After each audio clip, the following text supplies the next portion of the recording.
আসসালামু আলাইকুম রহমতুল্লাহি বারাকাতু।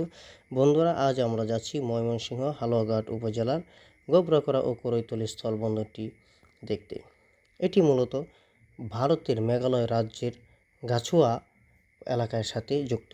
আমরা দেখতে পাচ্ছি সাবধান, সামনে ভারত অতিক্রম করা নিষেধ, এবং এর পাশে আমরা দেখতে পাচ্ছি যে বিজিবির চেকপোস্ট।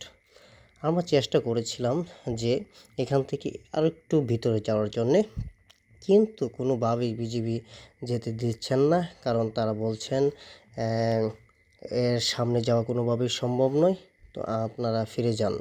তো আমরা চলে আসলাম। তো আপনাদেরকে দেখাচ্ছি আসলে এটি বাংলাদেশের শেষ প্রান্তর।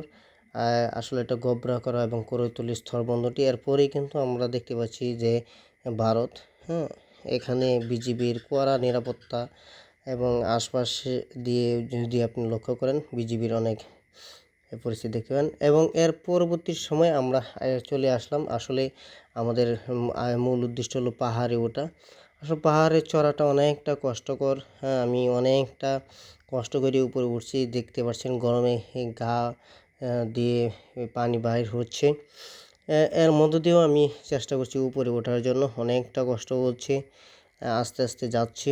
আসলে পাহাড়ে চলার যে বিষয়টা সেটা হলো একদম খাড়া, এবং নিচে কিছু পাথর আছে, অল্প অল্প পাথর, এবং ওঠাটা অত্যন্ত কষ্টকর, এবং নামার সময় খুব দেখে দেখে নামতে হয়। তো সর্বোপরিভাবে বলতে হয়, আসলে যারা আমাদের এই গারো পাহাড়ে আসতে চান বা পাহাড়টি দেখতে চান, এখানে অনেক কিছু আছে। গোবরাকড়া থেকে নিয়ে করৈতলী অনেক 2টা বন্দর আছে, এবং আশপাশে আমরা অনেক কিছুই দেখতে পারবো, পাহাড় দেখতে পারবো, পাশাপাশি আমাদের নদীগুলো আছে দেখতে পারবো।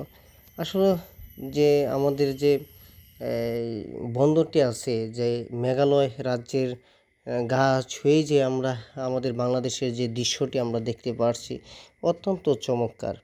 আমরা যারা অনেক দূর দূরান্ত থেকে সময় কাটানোর জন্য আসতে চাই, তারা অবশ্যই এদিকে আসবেন, পাহাড়ে একটু ঘুরবেন, সময় দিবেন, দেখবেন অনেকটা ভালো লাগছে, মনটা একটু ফ্রেশ লাগছে। আসলে আমরা অবশ্য সময় পেলে বাড়িতে বসে থাকি, ফোন চালাই, অথবা এভাবে অবহেলা করে সময়টা কাটিয়ে দিই, কিন্তু প্রিয়জনদের সাথে নিয়ে এসে এখানে যদি আমরা একটু সময় দিতে পারি, মনটা আমাদের এমনিতেই ফ্রেশ হয়ে যাবে।